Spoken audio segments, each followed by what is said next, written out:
Welcome to the Green Woman Podcast. I'm your host, Joyce Wheeler. Please show some love by visiting thegreenwomanstore.com for products provided by women for women. My guest today is Angela Serviss, and she is a vibrancy coach for women. Okay, that was tough. She teaches spiritual women caregivers both practical and energetic tools to help them to step back into their natural vibrancy and femininity, thus preventing burnout. Angela holds a master's degree in counseling psychology and a graduate level coaching certification. She has worked as a family counselor and a behavioral therapist for children with autism. After working as a therapist, Angela's health and well-being began to suffer, and she began to seek ways to feel good again in her mind, body, and spirit. At the same time, her mother suffered a work injury resulting in chronic pain. This propelled Angela to start seeking alternative ways to assist her mother on her healing journey. Angela began learning energy management tools through studying both ancient and modern vibrational healing modalities. In addition, she completed an intuitive training certification program, which helped to deepen her meditations and healing abilities. Because of the immediate results that Angela received and those results that her clients reported, she became passionate about sharing and teaching these tools to women caregivers. Welcome to the show, Angela. Welcome, Joyce. Thanks so much for having me.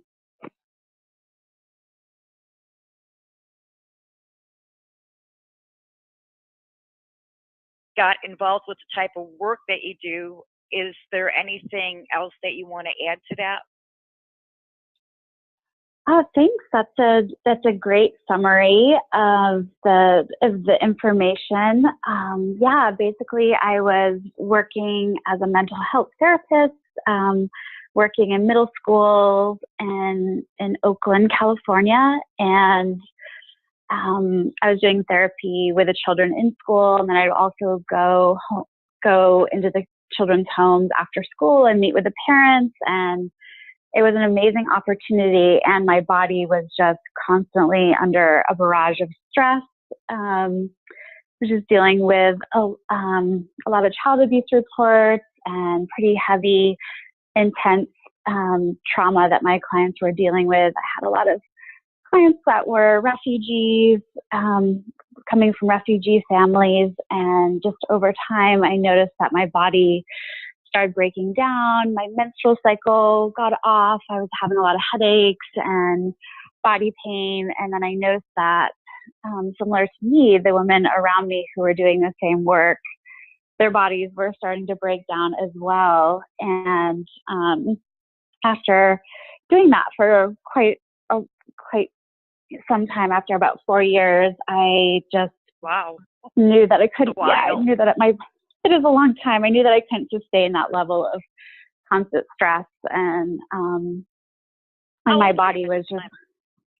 Let's see, it was my early 30s, so yeah, yes. So it was a really difficult time, and I just, after that, I was like, all right, I need to figure out how to restore my health. I was going into a health crisis, and like I said, I noticed that my female coworkers that were doing the same type of work were having the same types of experience. And unfortunately, the place where I was working was set up to just have fresh therapists come in, and then, they would come in for 2 to 3 years, get burned out, and then it was like a little factory, and then new therapists would come in. So they were set up for that turnover because there was such a high burnout rate. Right. So yeah, it really got me on this.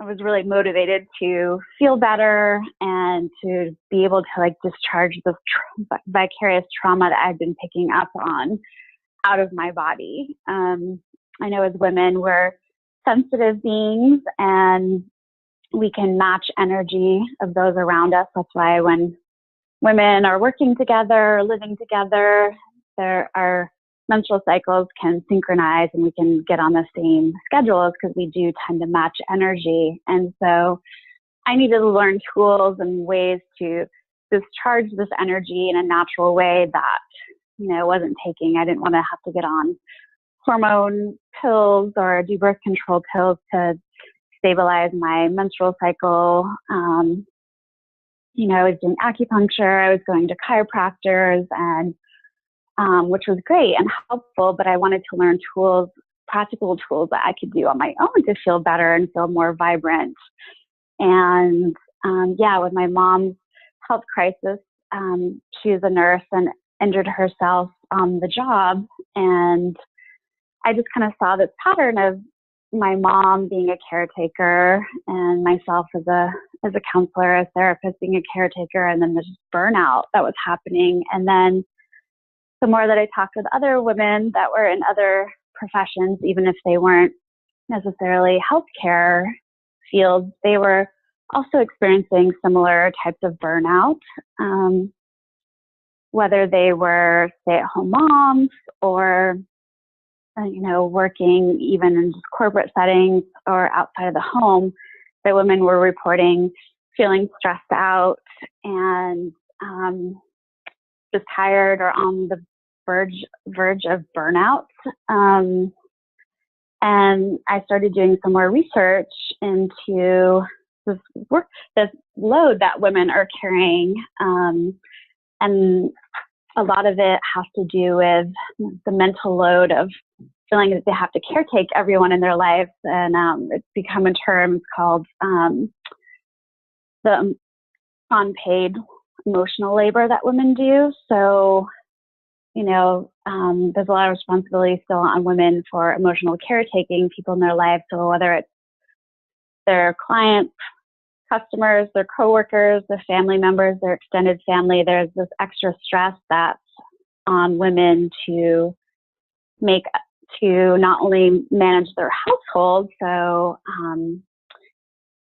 be in charge of house cleaning, managing the family calendar, signing the children up and bringing them to after school activities, play dates, things like that. But there's an actual report that from the United Nations that found that women do 2.6 times the amount of unpaid work that men do.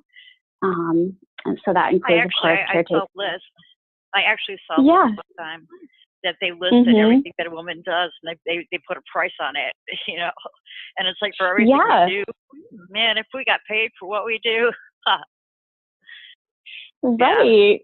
Yeah. So there's especially when you're a mom and you have kids, and I homeschooled my kids. So I wasn't just their mom, I was also their teacher, and I've got 3 of them.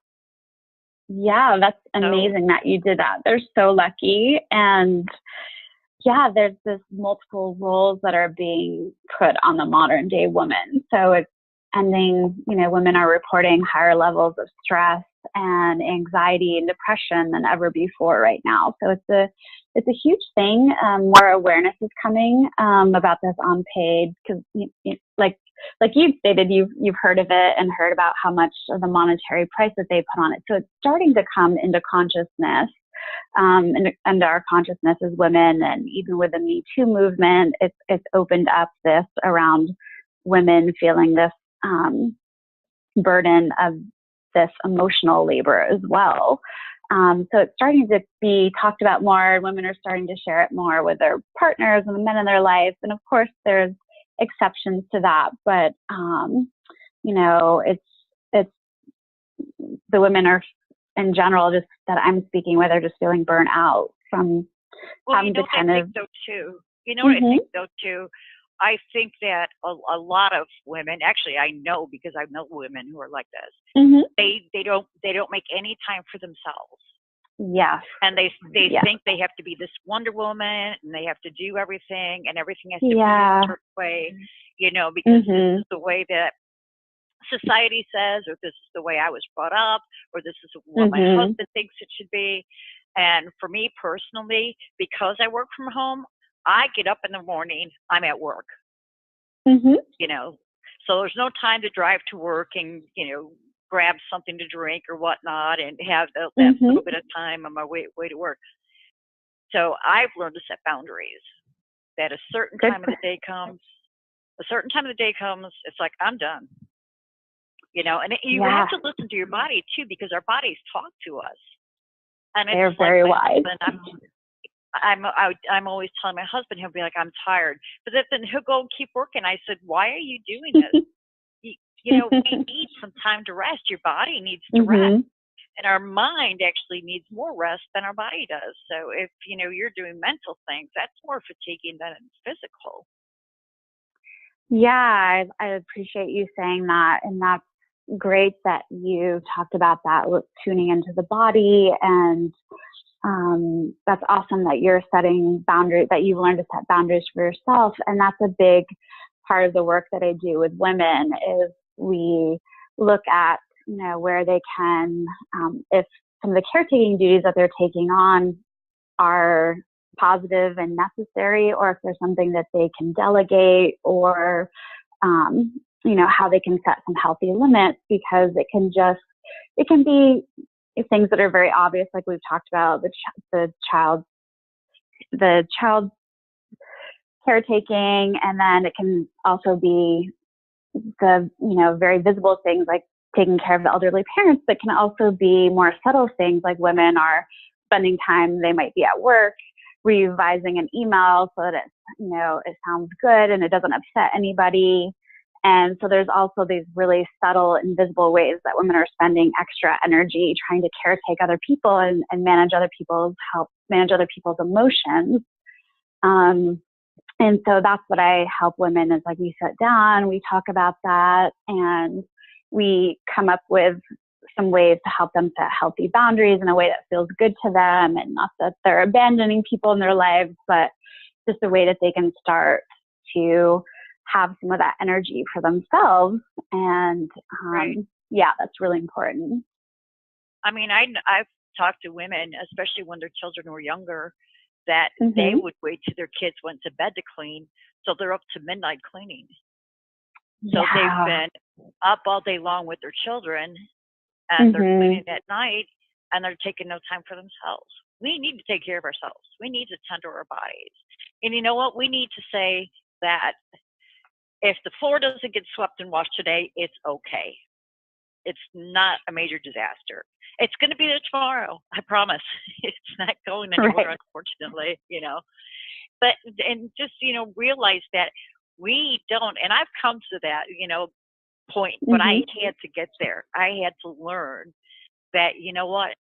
I don't have to have everything like this. Everything doesn't have to be picture perfect. This is my house. I live here, There's going to be things that aren't where they're supposed to be, or, not, you know what I mean? It doesn't have to be all pretty picture perfect. That's all right if it's not pretty picture perfect.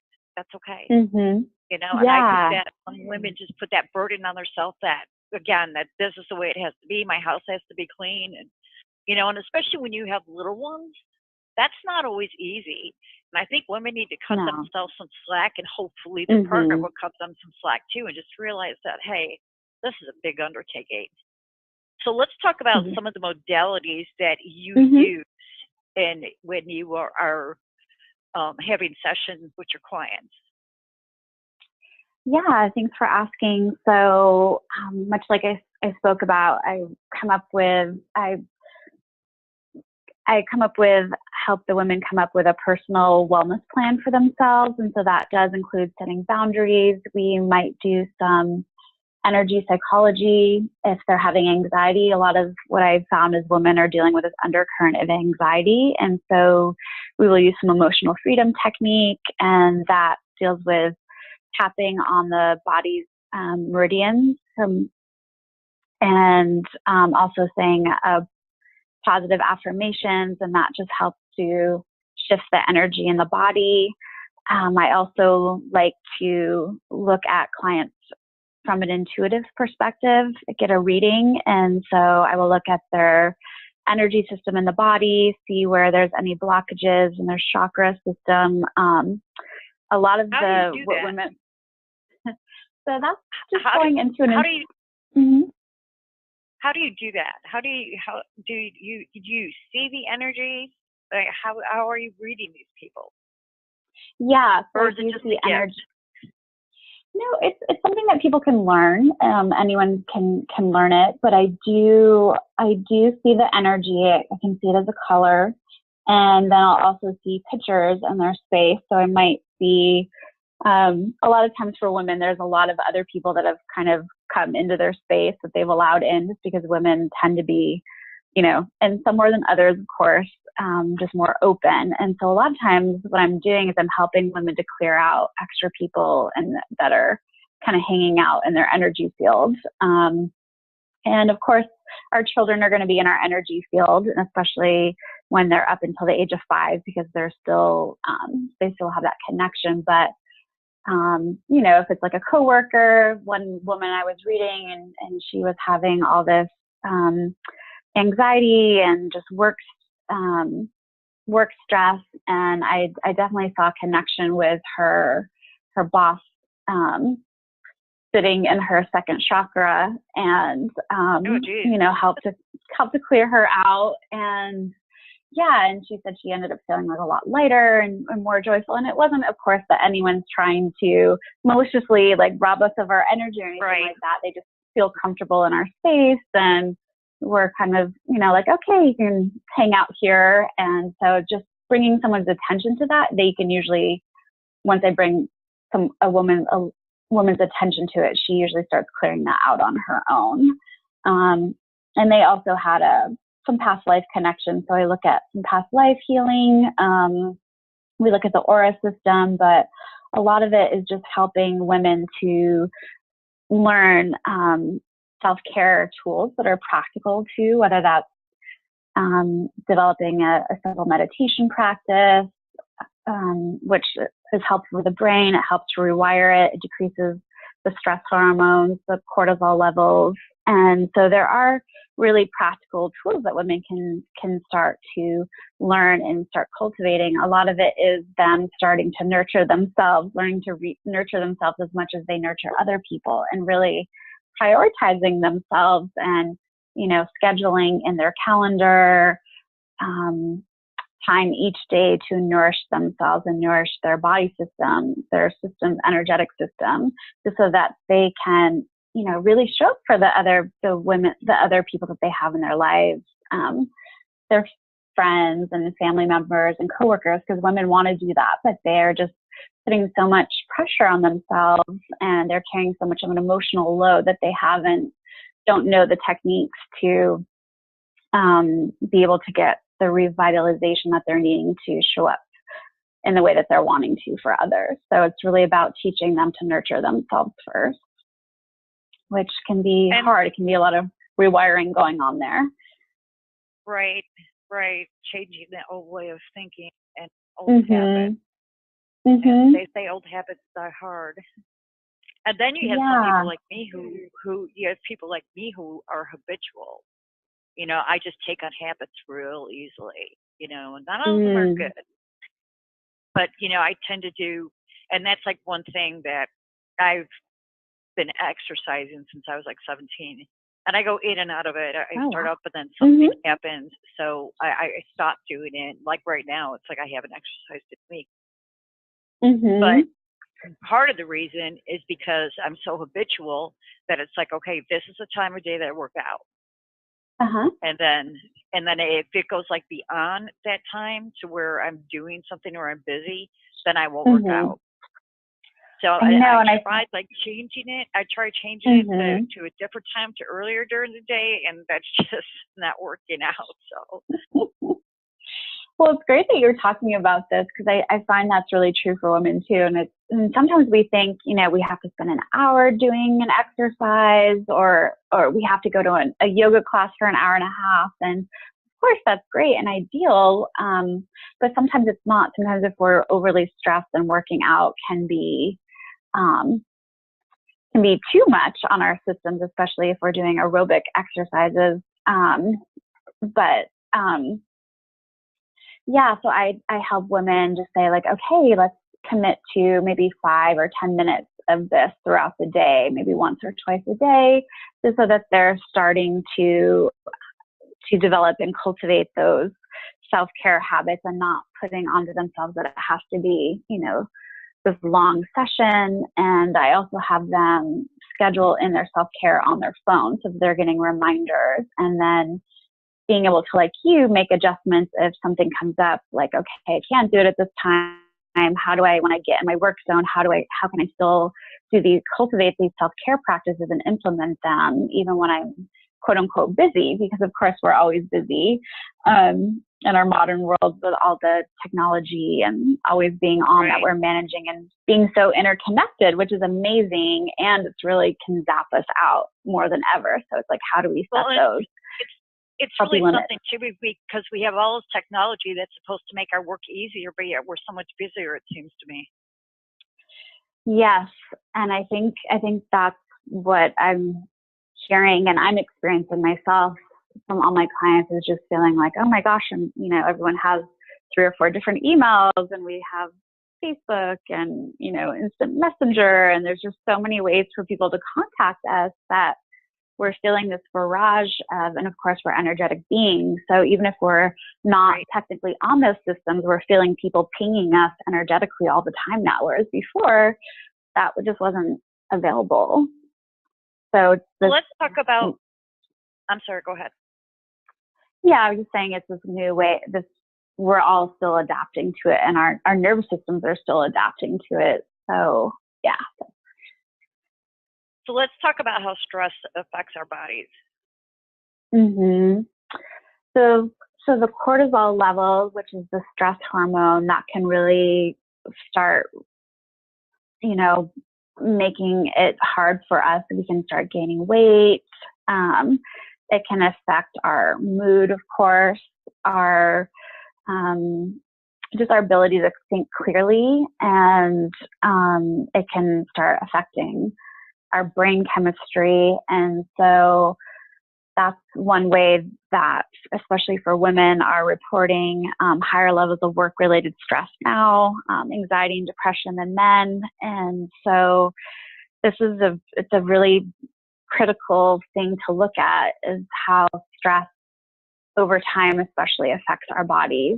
And, it makes us it breaks down our immune system, makes us more susceptible to catching viruses or colds. So it can be really wreak havoc on our adrenal system, and which of course nourishes the whole body. So it's really important that we're looking at the load of stress that we're carrying right now, and taking steps to shift that.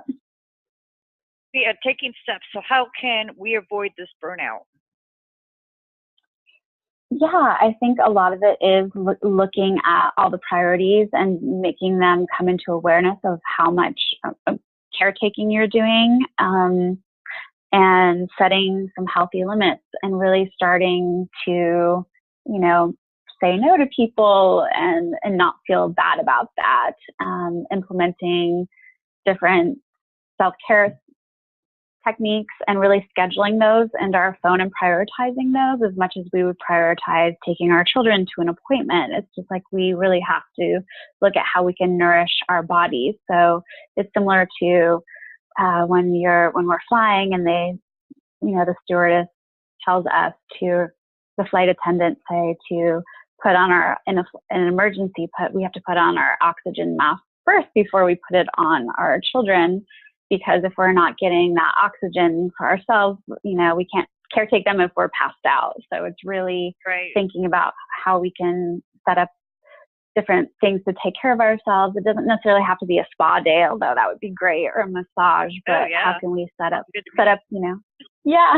how can we set up, even hanging, and social support is huge too. So instead of maybe calling a friend and just talking for an hour, like how can you and your friend get together, go for a walk outside, meet each other up, go to a yoga class or something else that's, a dance class, or just whatever makes you excited and feels good and revitalizing to you, but just really prioritizing your self-care. Those are some tips that I think are really important. And like I said, even just scheduling 10 minutes a day to do some deep breathing, some meditation, an Epsom salt bath. So seeing each day how you can add in something small to begin to nourish yourself, and just really cultivating that, starting to switch your channels to always giving out, to really nourishing yourself and giving back to yourself. So,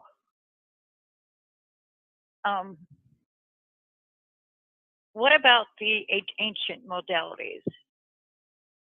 So yeah, I do a lot of teaching women how to do alternative nostril breathing. I set them up sometimes with some different Kundalini yoga asanas, just some really simple ones. So we take a look at what they're working with, if it's a lot of anxiety or just simple techniques that they can use to nourish the body. And of course, adding in the meditation is really, I found it really instrumental to helping to calm the body. And the meditation also lowers the cortisol levels in the body, which is the stress hormone. Those have gotten really good results. Is there anything else that you want to share with the audience as far as your services that you provide?